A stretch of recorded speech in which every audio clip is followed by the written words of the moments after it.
Kebahagiaan, ketenangan diri ini merupakan sebuah hal yang amat sangat mahal di zaman now.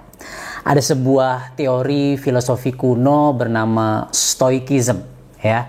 Jadi ini sebuah teori di mana agar Anda bisa hidup bahagia, bagaimana Anda bisa take control of your life. Tapi bagaimana ternyata 1400 tahun yang lalu, jauh lebih lama ketimbang Stoicism ini hadir, ada sebuah kitab suci Al-Quran yang menjelaskan bagaimana Anda bisa mendapatkan kebahagiaan yang hakiki. Seperti apa Stoicism versus Quran? Saksikan terus video. Tapi sebelumnya, subscribe, like, comment, and share.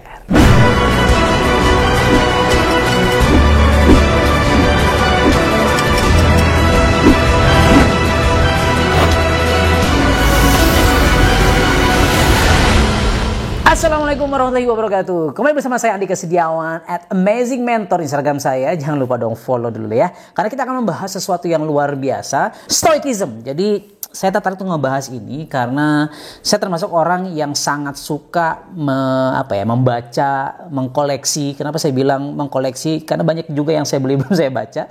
Tapi salah satu yang saya pelajari adalah sebuah teori, sebuah insight, sebuah pelajaran, sebuah filosofi kuno ya dari zaman Yunani yang disebut dengan Stoicism. Ya, dan banyak YouTube channel, banyak buku, bukan hanya satu buku yang membahas terkait dengan Stoicism ini. Apa itu Stoicism? Pendek cerita, detailnya teman-teman baca aja langsung lah ya, kurang lebihnya seperti apa. Tapi ini menarik karena saya temukan banyak orang yang akhirnya berputus asa ketika mereka tidak mendapatkan apa yang mereka inginkan. Hidup mereka jauh dari kata kebahagiaan. Hidup mereka jauh dari kata tenang. Hidup mereka jauh dari kata under their own control gitu ya. Jadi kayaknya mereka selalu menjadi korban. Kalau saya sering dalam buku saya Amazing You atau di seminar-seminar saya membahas ada yang namanya wayang versus dalang gitu. Banyak orang menjadi wayang, banyak orang memutuskan untuk menjadi korban dari apapun yang terjadi di sekitar mereka. Saya miskin nih gara-gara orang tua saya, gue jomblo gara-gara orang tua gue nggak mengizinkan, atau gara-gara dia tidak mau menikah sama saya ini sakit gara-gara dia, saya ini begini gara-gara Pak Gubernur, Pak Presiden, gara-gara PBB, semua salah itu wayang.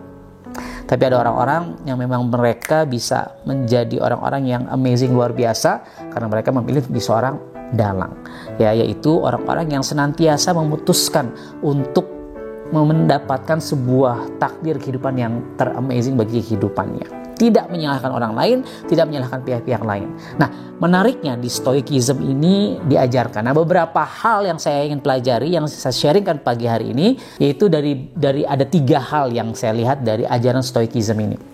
Ya, yang pertama, jadi Stoicism itu mengajarkan kita terkait dengan your perception.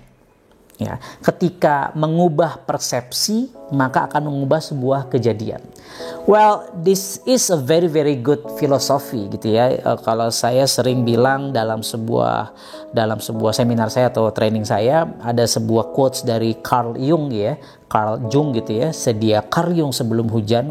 Nah, artinya apa? Your perception is your projection. Apa yang Anda persepsikan itu akan menjadi sebuah proyeksi.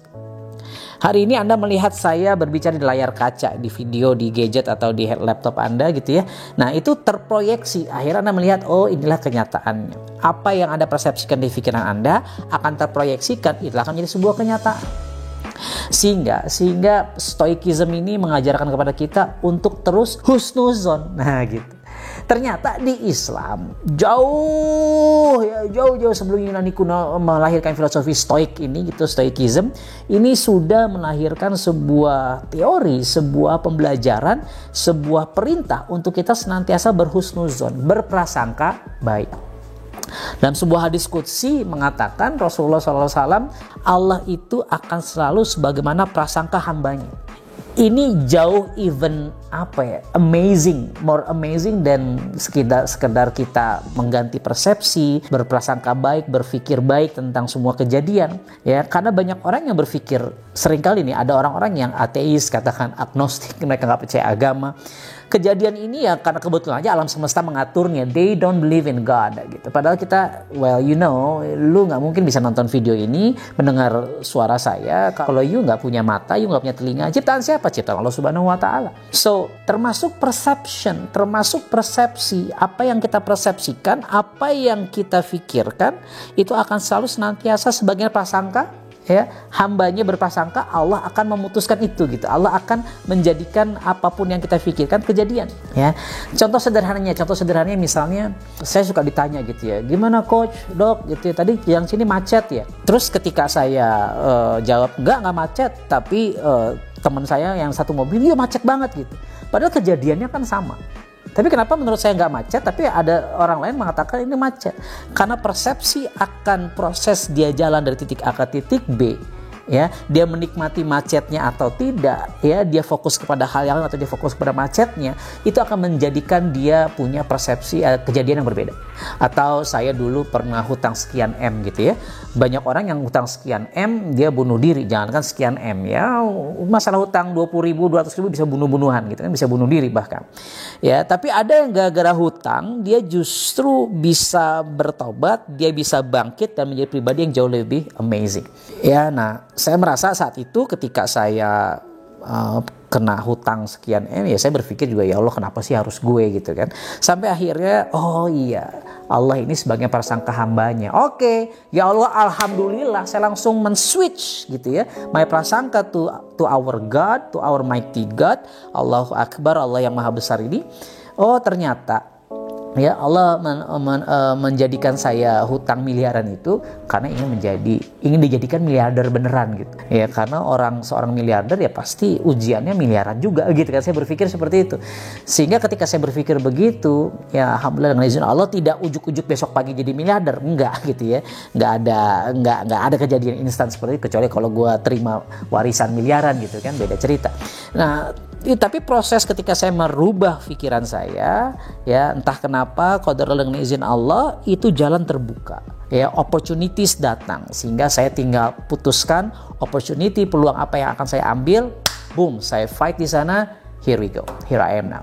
Itu yang pertama. Yang kedua tuh, kalau di stoikism itu ada istilahnya amor fati.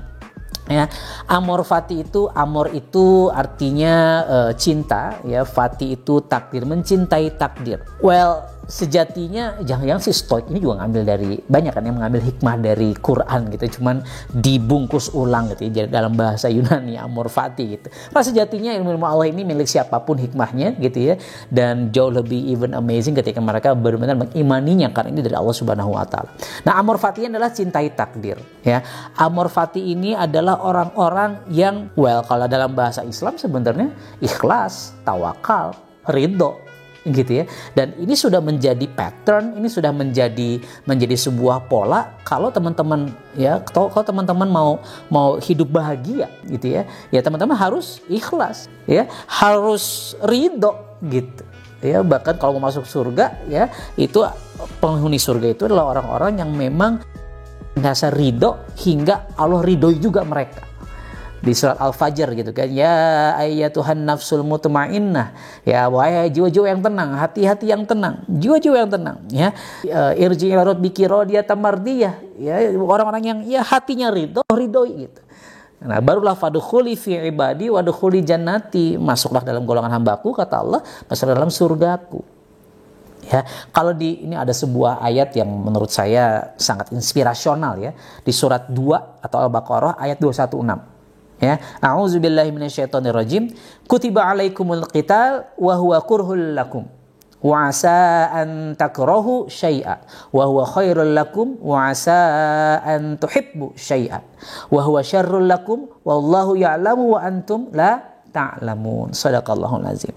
Kutiba alaikumul qital, diwajibkan atas kalian berperang, berjihad. Ya, kalau sekarang perangnya nggak yang tembak-tembakan, kecuali kalau lu hidupnya di Palestina gitu, beda cerita.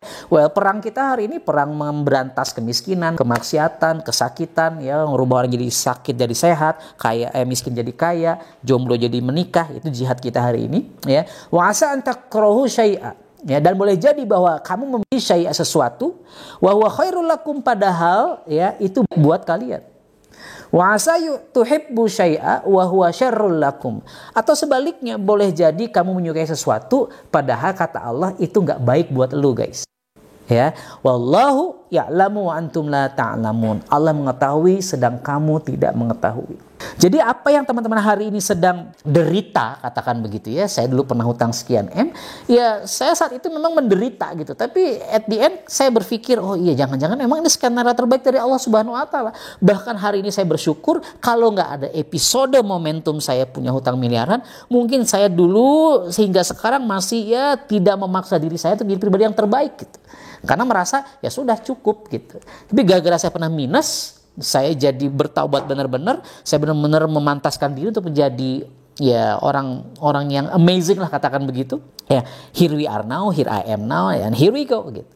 Saya hari ini jadi bersyukur. Coba dulu saya malah putus asa. Karena apapun yang terjadi hari ini, ya kalau saya ya berprasangka baik.